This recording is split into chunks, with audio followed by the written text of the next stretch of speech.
The New York State Office of Addiction Services and Supports, or OASAS, provides this podcast as a public service. Opinions expressed do not necessarily reflect those of the agency or state. This is Addiction, the Next Step.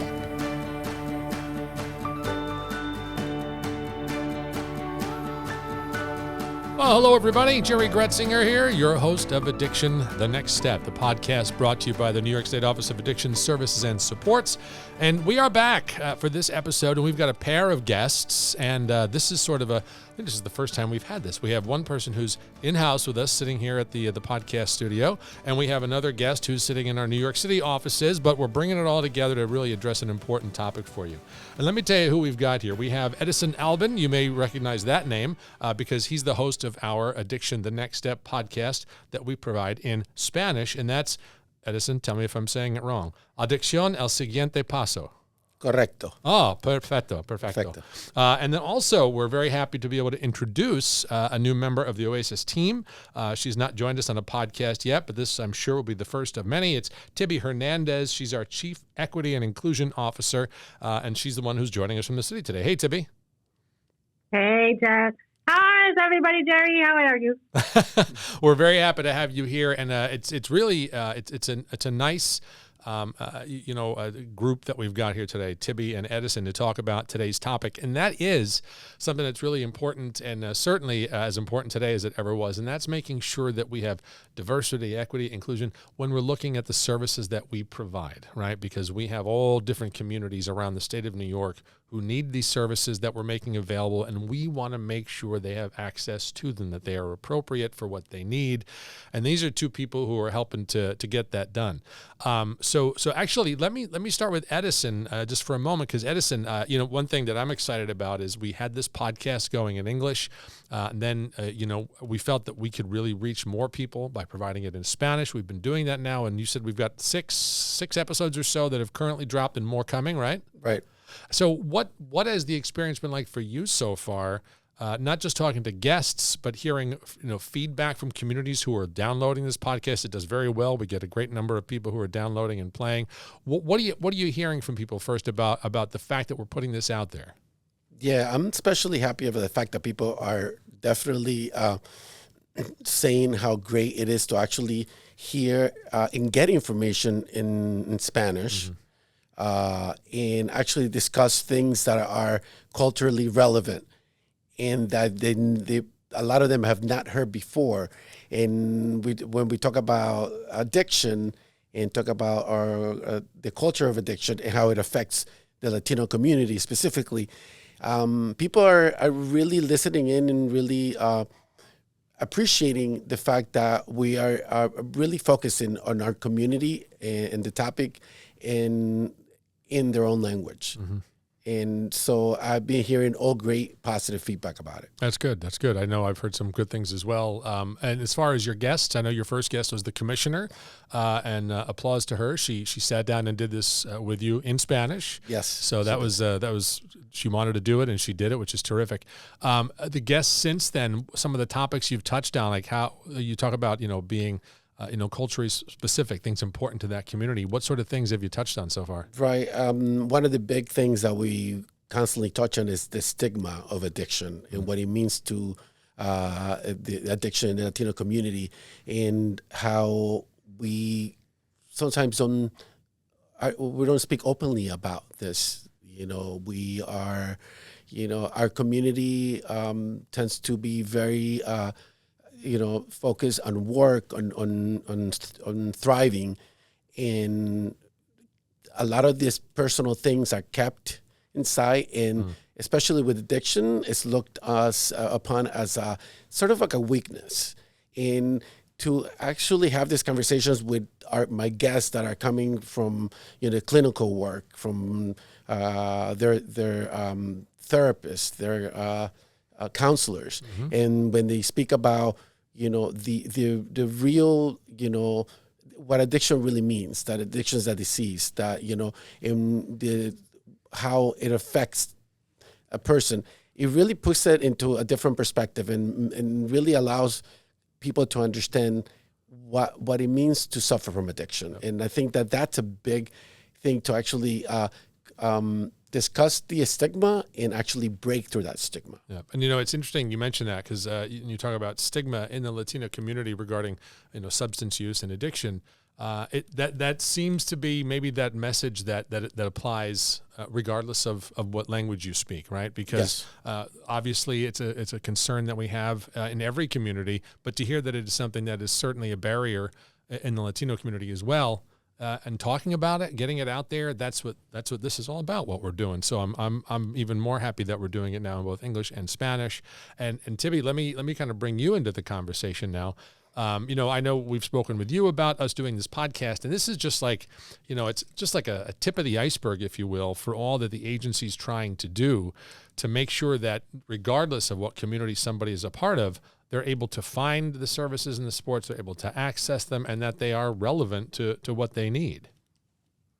Absolutely. I think that for us at OASAS, our goal is to provide culturally competent programming and accessible programs to individuals who, again, may feel like there is a stigma that's associated, obviously, with substance use disorder that we want to address, but we want to address it in a way that connects, that makes connections with our communities so that they understand that we are out there, we're listening to them, and we're also understanding, okay, we want to create solutions for barriers and issues that you're also bringing to us. We're not making this up. We're in collaboration with you as the community and figuring out how can we reach you? How can we make sure that you feel welcome within our programs? And that comes and that exists from us pushing forward our equity focus, which I think our commissioner has consistently pushed, that we're very equity focused and equity minded. And for me, what that looks like might be a little bit different than what other folks might think about in terms of equity. I see equity as a combination of emotionally intelligent communication, right? You're not going to know everything about diversity. You're not going to know everything about every single community. But if you can stay curious, if you can ask questions, if you can be open to not knowing what you don't know, it creates a level of connection with folks because you're listening more than you're speaking. And I think that all of us here at OASAS, that's our goal. We want to listen more than we speak, and we want to create culturally appropriate and relevant programming that allows us to continue to assist the most vulnerable within our communities. So for me, I am very, very excited to be a part of the team and kind of bring that perspective because I don't think that people think about diversity, equity, and inclusion in that way. I think it can be a very overwhelming topic. And for me, when we distill it down to its bare bone forms, it's about human connection and about being open to connecting with somebody, regardless of whether your backgrounds are similar or different. It's about making that connection and staying open and making sure that at the center of the conversations, it's assisting and servicing folks, making sure that they're okay. Yeah. And you point out, I make a good point, that very often we want to be able to listen more than we talk. Now, on the podcast, we can't necessarily do that. We listen to each other. But it is an opportunity for us to share and hope that others are listening and hearing about what's out there and what's available to them. And I think we'd be remiss if we didn't at least just touch on the fact that it is certainly a challenging time right now to be doing any sort of work that even incorporates the word diversity, equity, or an inclusion. But, when you boil it down, and Tibby, tell me your thoughts on this, like you were just kind of getting at, this is about making sure regardless of what words you want to use, it's about making sure that people who reside in the state of New York, regardless of whether they speak this language, that language, believe in this, that, or the other thing, or look this way or that way, that they still have the same level of access and the same level of care as anybody else. Absolutely. And truly through our programs, I think that that's what New York State continues to be a leader and kind of a beacon for hope in this work is that we understand that at the end of all of these rhetorics and these conversations that we're having, there are human beings at the center of all of this.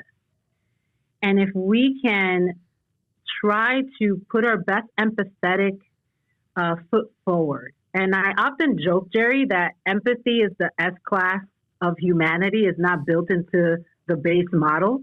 And what I mean by that is that it's a skill set.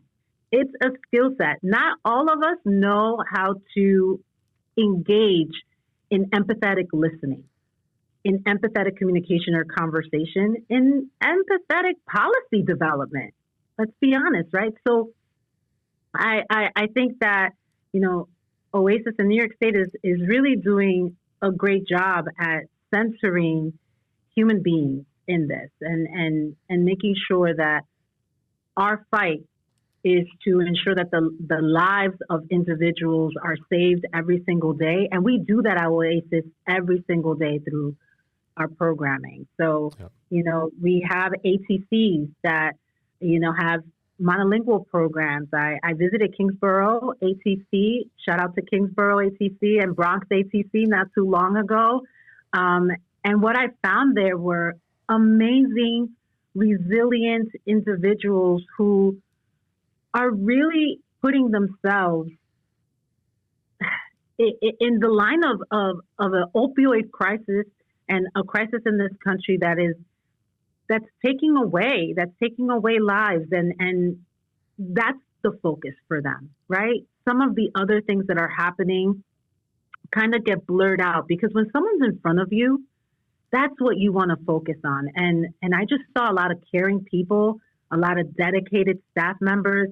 And I mean, from the janitors to the kitchen staff, all the way to the beautiful directors that are doing this work. I just felt very encouraged to be a part of a network of people who are putting human beings first every single day in everything that they do, and walking around and looking at, inspiring affirmations on every single wall of these locations just reminded me why it is that we're fighting and why we're advocating to ensure that access is always available to all our New York State residents here. Right. And you talked about the opioid and overdose crisis that we've been talking about for years, and are trying to make some dents in those numbers, and we have.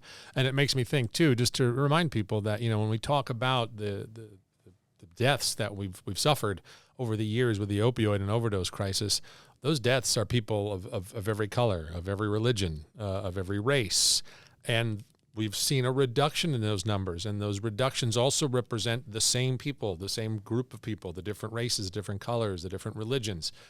So again, like you said, it's really about making sure that we are doing this for everyone. We're not trying to say it's for one person and not another. It's what we're doing here is for everyone. Edison, as Tibby was talking there too, it made me remember not so long ago, and this talks to your passion about what we have you doing now and what you've been doing. You actually volunteered with the Immigrant Project in New York City. So something else with those communities that you were able to assist with. Yes, and as Tibby was saying, Tibby was saying about it's about access for everyone and the empathy that comes along with it. In the kind of work that I was doing with the immigrant community in New York City was about that. It was about ensuring that everyone that came into the city or into the state was protected, was helped in whichever way they needed, with their children, with their family, helping them find housing, helping them find work, helping them get their identification, in knowing that these people came here seeking protection, seeking asylum, and they just needed a safe place to be. And it was really great to be working with a group of people, colleagues that felt the same way as I did. Was like, these are human beings that are coming here, that are struggling to find in New York a place that is welcoming them and that's helping them. And it was a pleasure to be able to work with them to help these people out, to ensure that they had all the necessary things that they needed for their family. Yeah. So could they reside in New York. And I think that was a great opportunity for you too, because what you do for us in this department and with the podcast, to be able to have an experience like that, where you are really working with people who have terrific needs that go far beyond what the agency provides. you were able to see the need. You were able to see the language barriers and the other barriers that they have to getting the services and supports that will make their life better. And I'm sure that plays into your everyday work now that you're doing here. Yeah, So, absolutely. And the same way with the my inspiration to continue doing the podcast for the community, it's for the same reason. And as you mentioned, overdose in the numbers, we know that the numbers are going down, but we also know that in our community, the Latino community, the numbers are pretty high, and we need to fight more, put more emphasis on these communities of color. And when I do the podcast, I always stress the fact that information needs to get out there, education needs to be out there. Word of mouth is really important. So all of my guests, they say the same thing. It's like, this is great. I want to, we need to educate the public. We need to let them know that OASAS is here with so many different resources. People, I've heard from people not knowing that we have treatment centers around the state. Some people don't even know that we have treatment centers for the youth, for young adults, or for men or women residents or with children. So we have so many resources that we need to put out, especially because our community lacks the information or doesn't have too many, they don't know where to get the information from. And the beauty of it is that having Spanish-speaking guests, having conversation about this, it's very relatable to them. Even the stories that they talk about are relatable to them. So it's really great when you hear a story from somebody you can relate to in any language. You make a connection. Sure. And that's the kind of connection that we're trying to do here with the show. Yeah, and you touch on that, and that's a great point. I mean, one of the things that we talk about in these podcasts and in your podcast is people who have lived experience, and whether they speak English or they speak Spanish, their stories still touch other people. They make an impact, and we hope people hear these stories and are encouraged to seek out what's available to them. To be one thing Edison just talked about too, he talked about the disproportionate numbers, right, in certain communities, Latino, the Black community versus the white community, the higher prevalence of substance use or overdose, and obviously something that we don't ignore, that we really try to address head on when it comes to saying what kind of services and supports we provide and where we need to make a focus. Absolutely. And that data-driven approach is what allows us to have diversity within our programming, depending on what region of the state we're in, right? So when we're thinking about community, we're thinking about doing assessments, preliminary assessments about who's in the communities that we serve, right? That's the first layer of this, is understanding who is there, and then figuring out, okay, how can we reach those folks?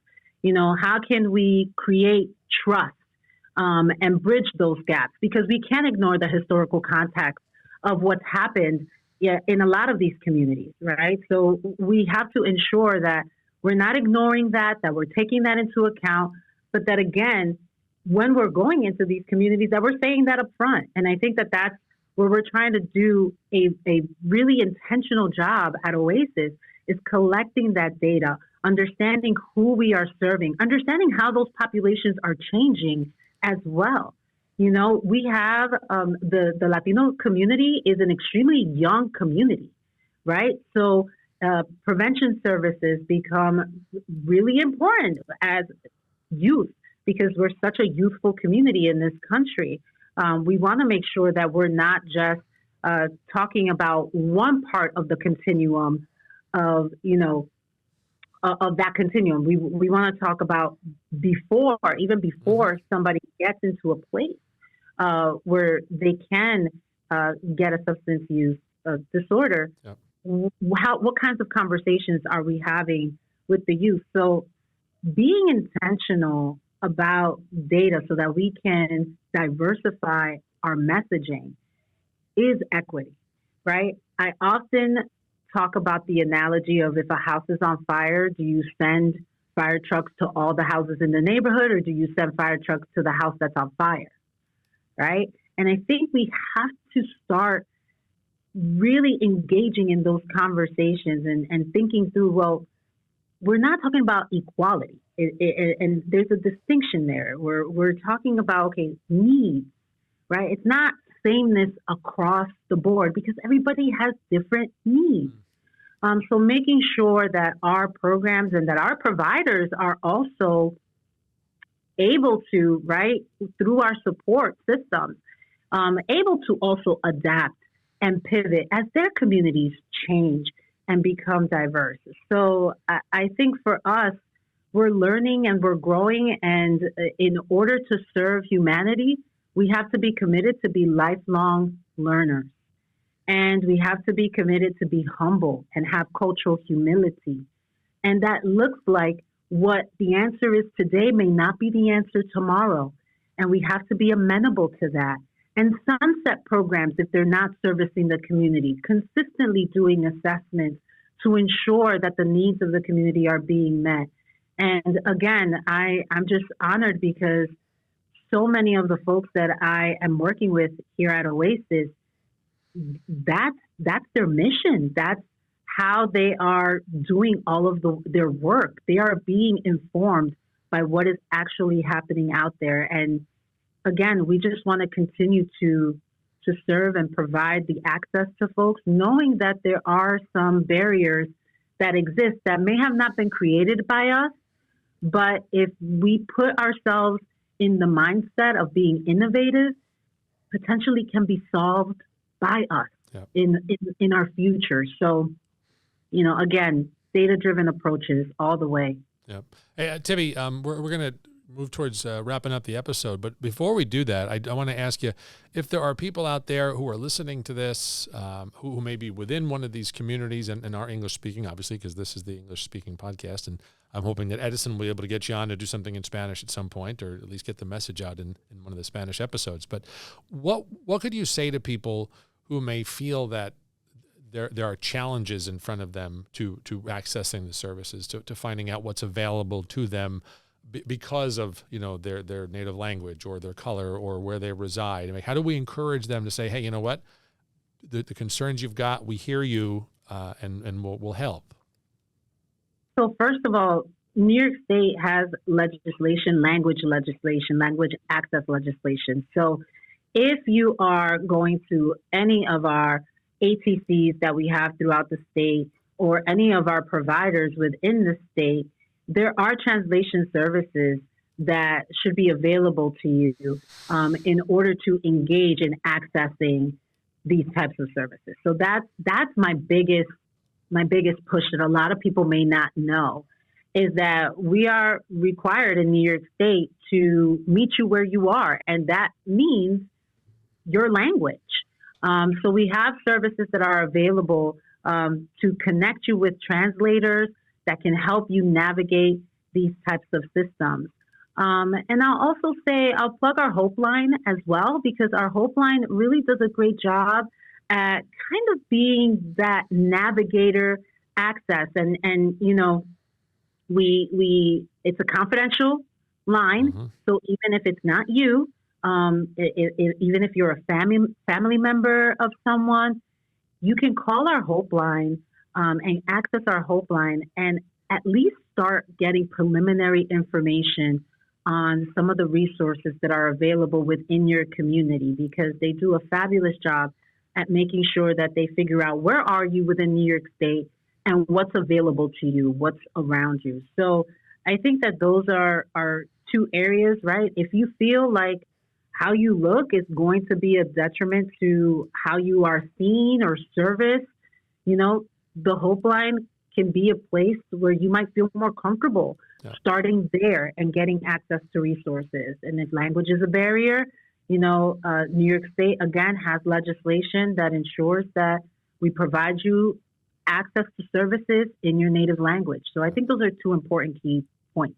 for people to know. Good point to make. And we do always make sure to push out that Hope Line, 8778 HOPE NY, 8778 HOPE NY. And I know Edison always puts that out on the Spanish podcasts. And as you said, Tibby, that is a great starting point. Anybody can call it. It's pretty much anonymous there. You just, unless you want to start pursuing additional services and supports, nobody needs to know who you are, but the people are there to help. Tibby, thank you so much for sitting down and chatting with us today. This has been great. And Edison, obviously we'll be able to hear more from you on the Spanish podcast. I know we've got more to come. Thank you. And I'm going to put a plug out for Edison. If you're listening today and you have folks who you work with, who you are aware of, who have a story to share, and they're fluent in Spanish, I know Edison I know he would be excited to have them on. So always feel free to send an email out to the OASAS communications team, and we'll be happy to talk with you to get more of those stories out Thanks, there to make Jerry. a difference. Thank you. All right. Great. Thank you both. And thanks everybody out there for checking out this episode of Addiction: The Next Step. Until we see you again, I'm Jerry Gretzinger. Be well.